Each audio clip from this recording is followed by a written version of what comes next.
तो सबका ध्यान इधर, half life time for zero order reaction. किसके लिए भाई? Zero order. Half life time किसको कहते हैं पहले तो वो समझ लेते हैं। सपोज मेरे पास इनिशियल कंसंट्रेशन 10 मोलर है, लेकिन कुछ समय के बाद वो कंसंट्रेशन हो गई 5 मोलर।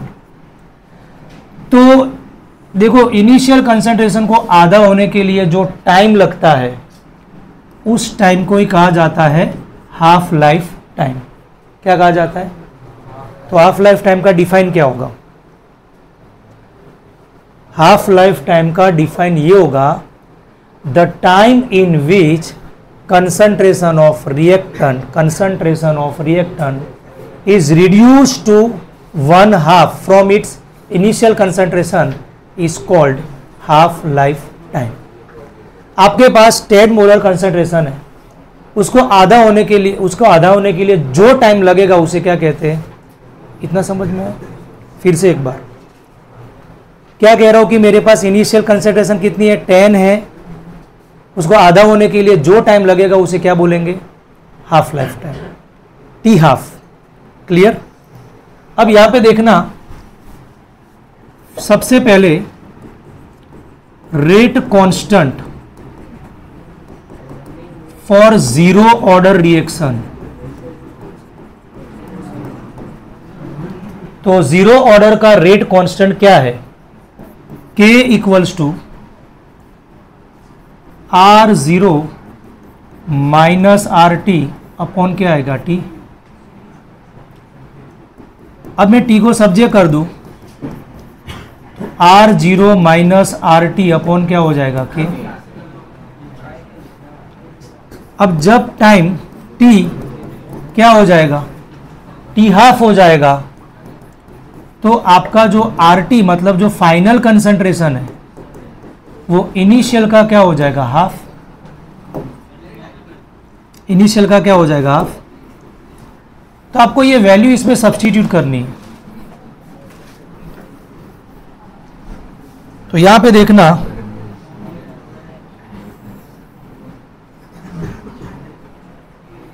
क्लियर?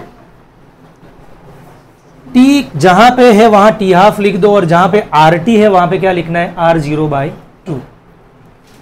तो यहां पे हमें क्या मिलेगा? T1/2 equals to R0। आप समझ रहे हो, ये अगर 10 है, बाद में ये क्या हो गई? 5, मतलब इसका आधा। तो RT की जगह पे लिखेंगे R0/2 और अपॉन क्या आ जाएगा? K। अगर हम एलसीएम लेंगे तो 2R0 minus R upon 2K। 2R0 minus R0 upon 2K। 2R0 में से R0 अगर कट हो जाएगा तो क्या बचेगा? R0/2K। ये हो गया हाफ लाइफ टाइम। किसके लिए? जीरो ऑर्डर के लिए। तो जीरो ऑर्डर का half life time initial concentration के directly proportional, but rate constant के इनवर्सली प्रोपोर्शनल होता है। इसके न्यूमेरिकल्स आएंगे, आपको याद रखना। तो जैसे जीरो ऑर्डर का हमने हाफ लाइफ टाइम डिराइव किया, वैसे अब हम फर्स्ट ऑर्डर का भी करेंगे। अब आएगा half life time for the first order reaction. ये मैंने एक बैच में करवा दिया था, बराबर। बैच 2 में करवा दिया था, बैच 1 में बाकी था, लेकिन अभी रिवाइज हो जाएगा आपका। और आज इसके सारे न्यूमेरिकल सॉल्व करने, जीरो ऑर्डर और फर्स्ट ऑर्डर के। रिकॉर्ड इसलिए कर रहा हूं कि न्यूमेरिकल से तो आप कभी भी देख सकते हैं। अब यहां पे देखना, as we know rate constant for first order reaction. कौन सी रिएक्शन भाई? First order. क्या आएगा बोलो, K equals to 2.303 by T log R naught upon R T, R naught upon R T.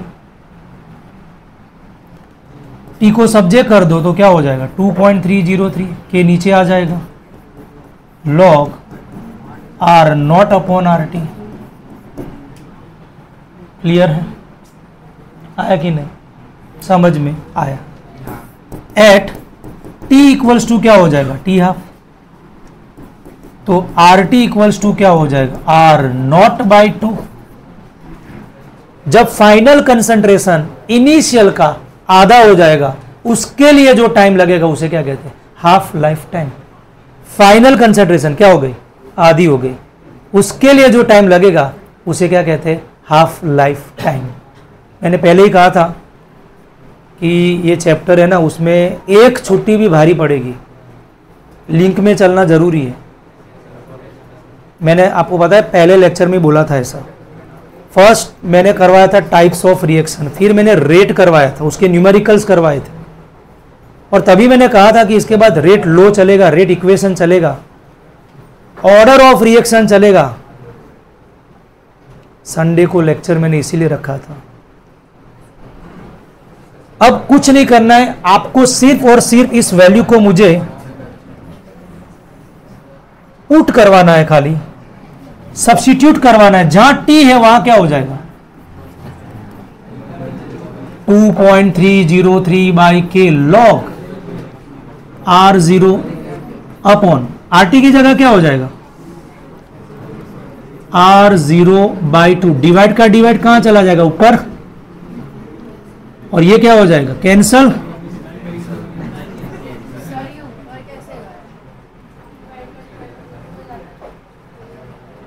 मैं सही बताऊं क्लास से बाहर निकाल दूंगा, डिस्टरबेंस मुझे हुआ तो आपका आवाज यहां तक आया था।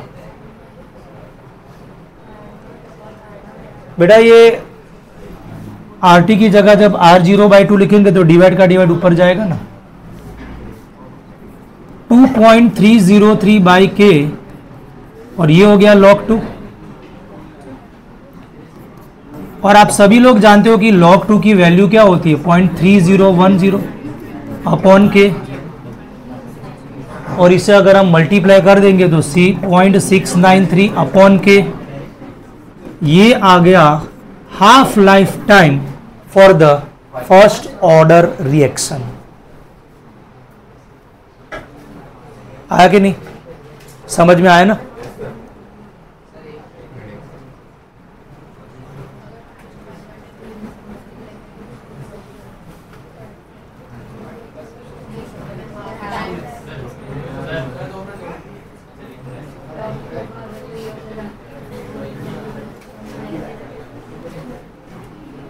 हो गया ना।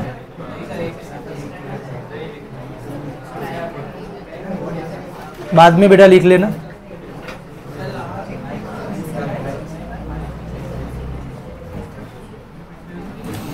अब न्यूमेरिकल्स करेंगे, ध्यान रखना। जो भी बचा ये आगे का टॉपिक नहीं पढ़ा है उनके लिए मैं यहां पे लिख रहा हूं, सिर्फ उनको ये फॉर्मूला याद रखना है तो भी उनका काम हो जाएगा। अभी लास्ट में उनको सिखा दूंगा। एक ये फॉर्मूला याद रख लो और उसका हाफ लाइफ टाइम।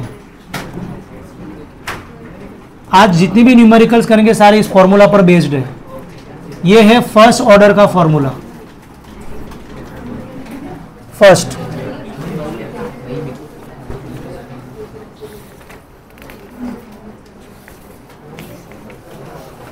सबसे पहले एग्जाम्पल 3.5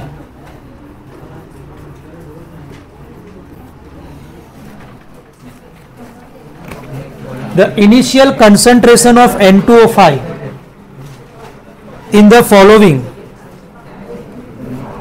देखो ये रिएक्शन है 2NO2 प्लस हाफ O2, ये रिएक्शन है। कैलकुलेटर आपके पास होना चाहिए बेटा। मैं किसी को भी पूछ सकता हूँ आंसर, इसलिए कैलकुलेटर रखना। और ये स्लो, ये जो आवाज आ रही है ना वो नहीं आनी चाहिए।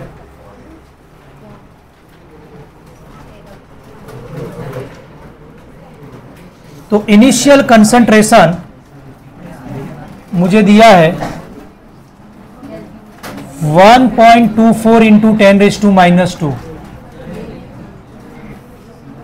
और after 60 minutes final concentration is 0.20 into 10⁻² molar.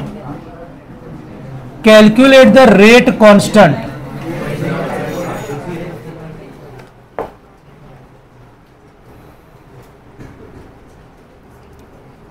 इसमें ऑलरेडी लिखा है कि ये फर्स्ट ऑर्डर को in the following first order reaction, यानी ये रिएक्शन फर्स्ट ऑर्डर की है। ये किसकी है? First order. तो हमें फॉर्मूला फर्स्ट ऑर्डर का ही यूज करना है। आपको ऐसा लग रहा है कि भाई सर यहां पढ़ा रहे, हम बातें करेंगे, तो घर पे ही रहो भाई, मत आओ। खुद को नहीं पढ़ना है, दूसरों को भी नहीं पढ़ने देना है यार। ये 2-4 ही है, मुझे भी पता है 2-4 ही है, ज्यादा नहीं।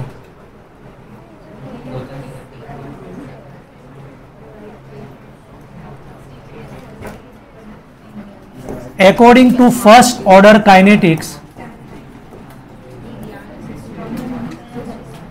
फॉर्मूला आएगा K इक्वल्स टू 2.303/t, वही देख लो सामने, log R0/RT। मुंह बंद रह रहा है तेरा?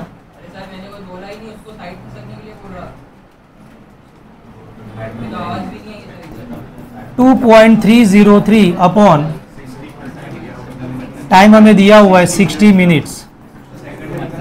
नहीं, इसमें टाइम जिसमें उसमें ही रखना है। इस चैप्टर में ऐसा है कि जो टाइम है वो सेकंड में, मिनट में, आवर्स में कुछ भी हो सकता है, हमें चेंज नहीं करना है। पर वो तो क्या था, उसमें कहा था कि आपको मिनट में और सेकंड में आंसर लाना है।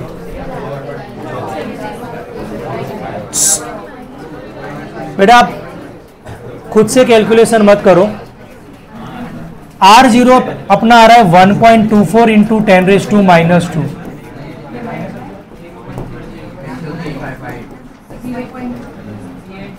तो ये तो क्या होगा, कैंसल। इसको डिवाइड करो, लॉग निकालो। एक जन बोलो, सब बोलेंगे, और 1 मिनट सब बोलोगे तो फिर यहाँ पे आवाज सबकी आएगी बेटा। 0.79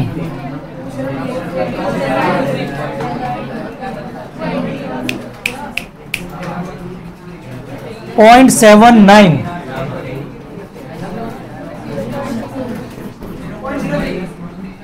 फाइनल आंसर 0.03। और आईना यहां पे देखो आंसर मिनट इनवर्स में। टाइम चेंज नहीं होना चाहिए, ठीक है ना? ठीक है। उसके बाद एग्जाम्पल 3.7,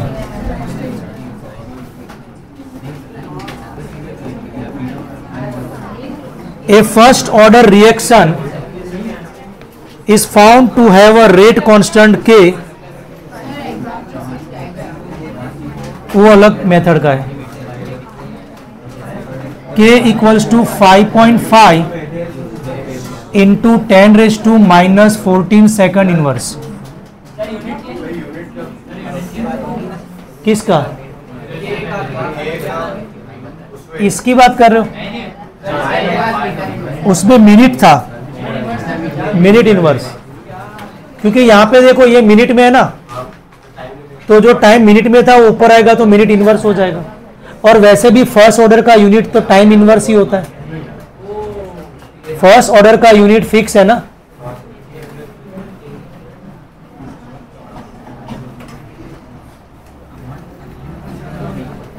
क्या आ गया? मुझे ना इसका हाफ लाइफ टाइम फाइंड करना है।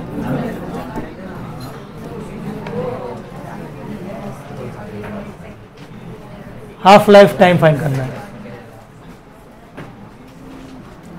कौन सा फॉर्मूला यूज करेंगे? फर्स्ट ऑर्डर, क्योंकि यूनिट दे के पता चल जाएगा फर्स्ट ऑर्डर है। तो k equals to 0.693 upon T of.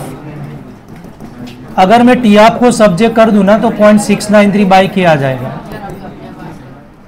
और 0.693 k का वैल्यू 5.5 इंटू 10⁻⁻14 कर दो डिवाइड। 1.126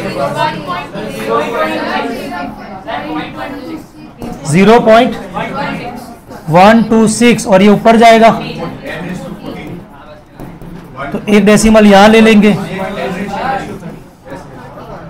और यूनिट क्या आएगा? क्योंकि जो यूनिट है सेकंड आएगा, क्योंकि यहां पे के का यूनिट सेकंड इनवर्स था। ऐसे देखो, सेकंड इनवर्स ऊपर जाएगा तो क्या हो जाएगा? सेकंड हो जाएगा। क्लियर है? एग्जाम्पल 3.8,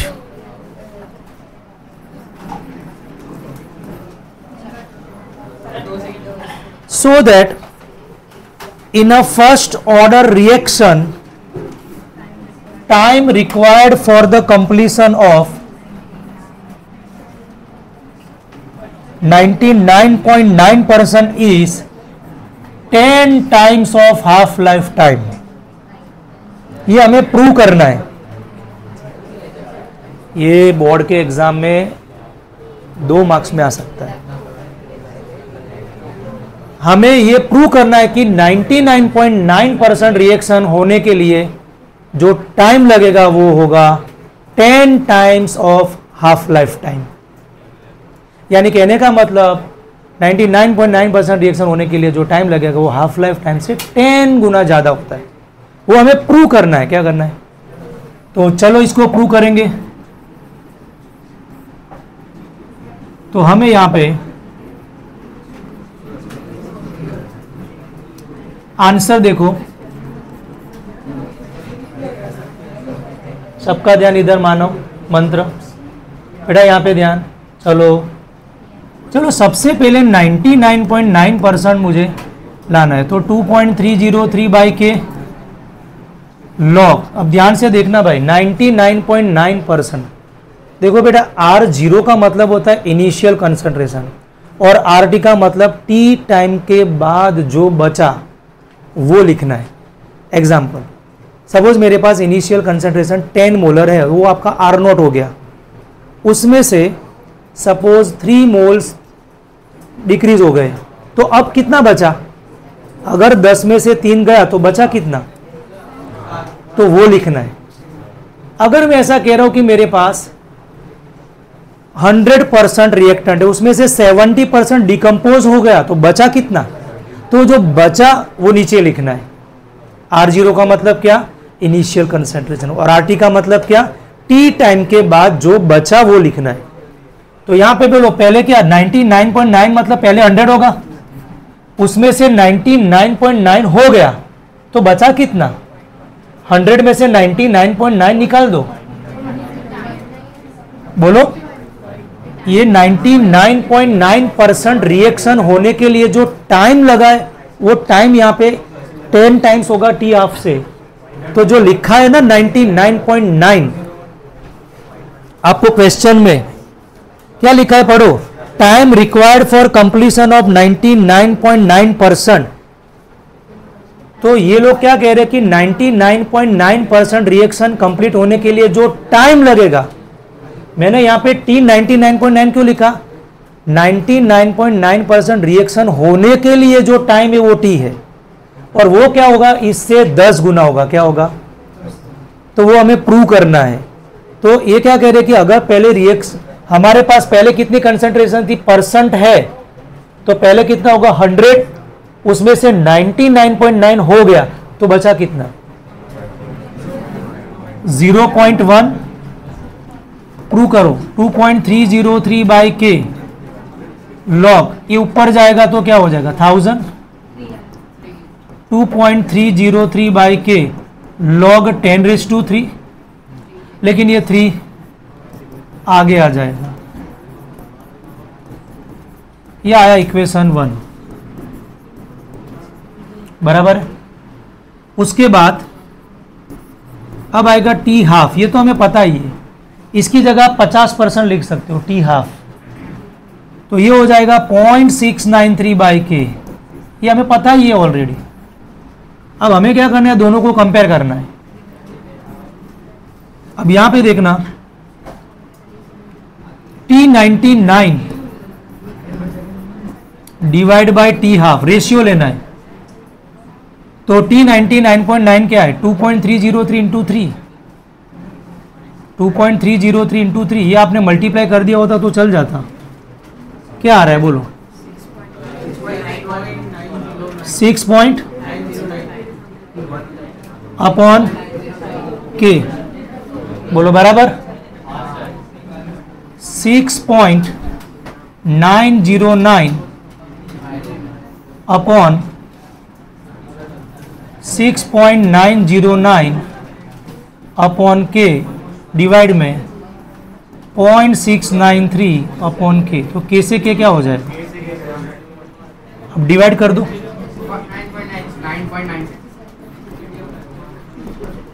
9.96 मतलब क्या हो गया, 10, हैंड्स प्रूफ।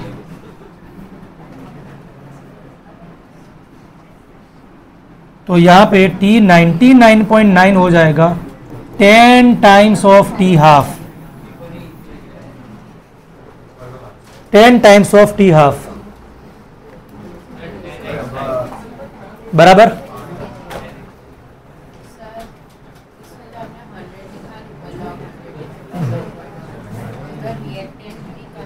R0, हाँ मैंने टी, ये टी थोड़ी है, हमें 99.9% मेरे पास रिएक्टेंट जो है उसमें से 99.9% रिएक्शन हो गया, तो पहले कितना होगा मेरे पास, पहले रिएक्टेंट कितना होगा, 100 होगा, तभी तो 99.9% लिखा है।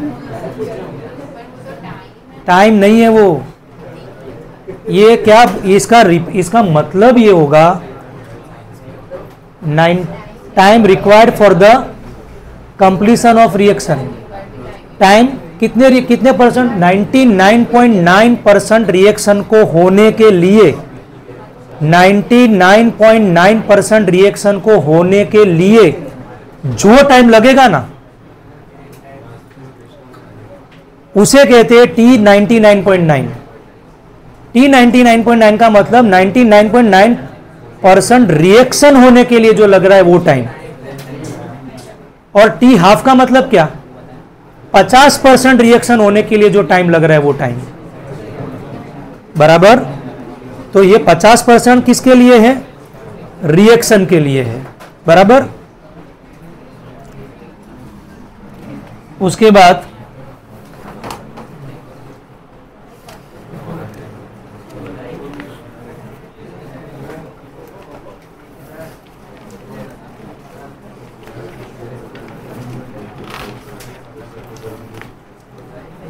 एक्सरसाइज में क्वेश्चन 3.13,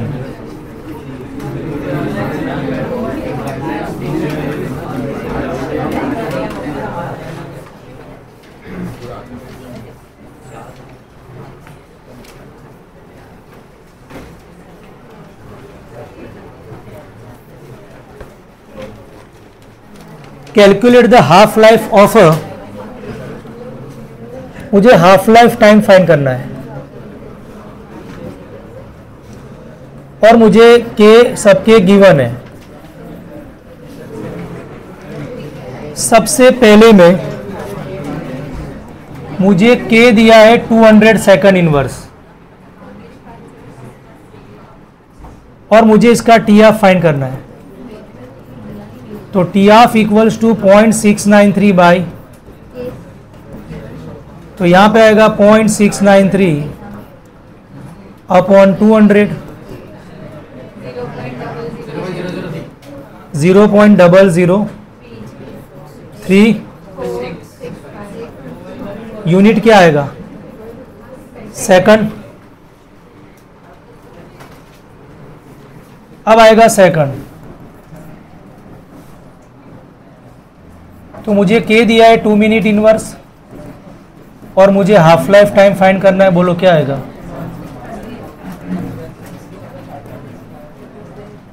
ये होमवर्क में हो जाएगा। और थर्ड 4 ईयर इनवर्स, मुझे इसका हाफ लाइफ टाइम लाना है। ये भी होमवर्क में, ये एमसीक्यूज में आ सकता है। हाँ 4 ईयर्स, ये लिखा है 4 ईयर इनवर्स।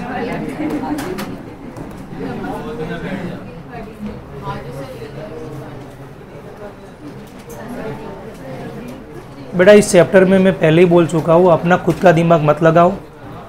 सर को बार बार एक ना एक चीज़ बोलनी पड़ रही है। इस चैप्टर में टाइम सेकंड में हो तो सेकंड में रखो, मिनट में हो तो मिनट में रखो, आवर्स में हो तो आवर्स में रखो, और ईयर में हो तो ईयर में रखो। उसे कन्वर्ट नहीं करना है, ठीक है। उसके बाद 3.14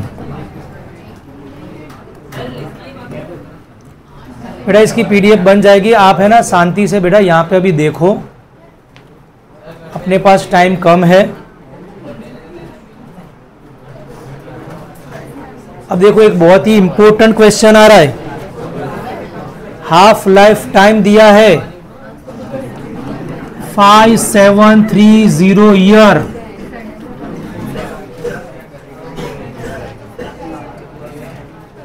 बराबर,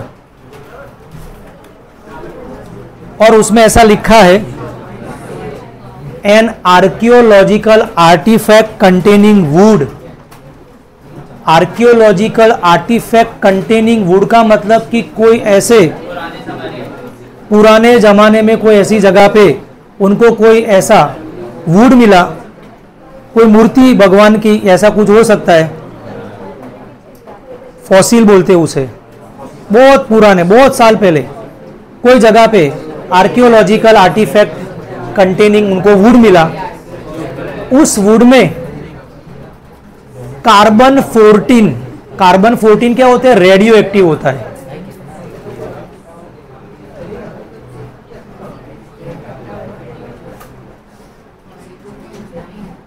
कार्बन 14 क्या होता है? एक रेडियो एक्टिव।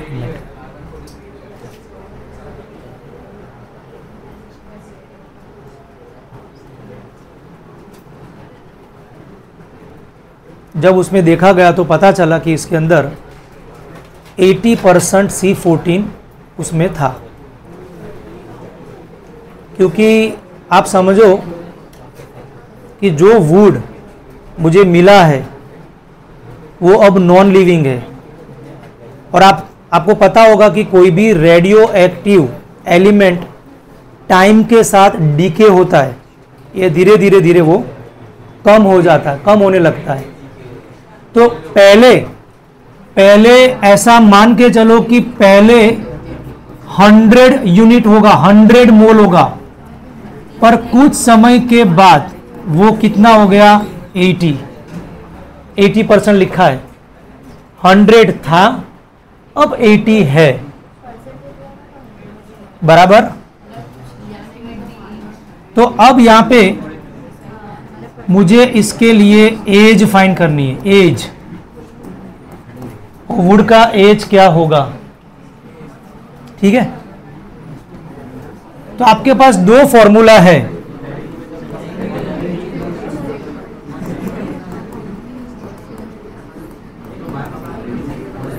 और यहां पे आएगा half life time equals to 0.693 by के।